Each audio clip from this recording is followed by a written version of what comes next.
মেয়েকে বাঁচাতে গিয়ে যে একটা ছেলেকে এরকম বিপদের মুখে ফেলে দিতে পারে, সেটা হয়তো আমার বাবা মাকে না দেখলে আমি বুঝতে পারতাম না। তোমরা নিজেরাই একবার এই কল রেকর্ডিংটা শোনো। না তুমি তো আমার জেল খাটাবা যা দেখতেছি। তো জেল খাটাবো না তোর কি করবো? তোর দিদির সঙ্গে না না, যদি বটিটা দিয়ে আমি কোপ দিয়ে বেরোয় যাইছি। হ্যাঁ তুই কোপাইছো। আমি কোপাই যাইছি, বেরোয় যাইছি মানে হ্যাঁ আমি মানে তোর জেল খাটাবো। হ্যাঁ তোরে আমি জেল খাটাবো। তুই যদি নিজের ভাই বোন যদি কাজ করলে যদি তুই বিচার না করতে পারো, তুই আজ একটা অন্য বউরে ওই কণিকা কি হবে আনে? আজ তুই বাড়ি আসিস 5 মাস পর। ও না, আমি করছি বটিটা নিয়ে আমি দিদিরে কোপাইতে গেছিলাম।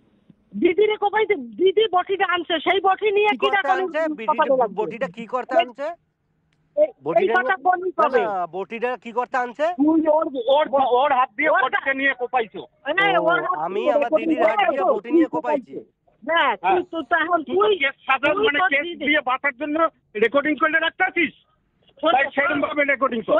তুই কোপাইছো, যে কোপ খাইছে সেও কবে। আমার যে কোপ খাইছে সেও কবে।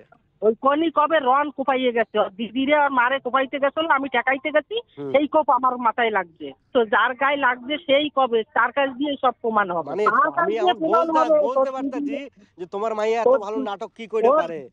তার মা এরকম 2 মিনিট পরে নিজের ছেলেরে ফাঁসানোর জন্য কি বটি দিয়ে নাকি আমি থানায় যাবে। এই কথাটা শোনার পর তো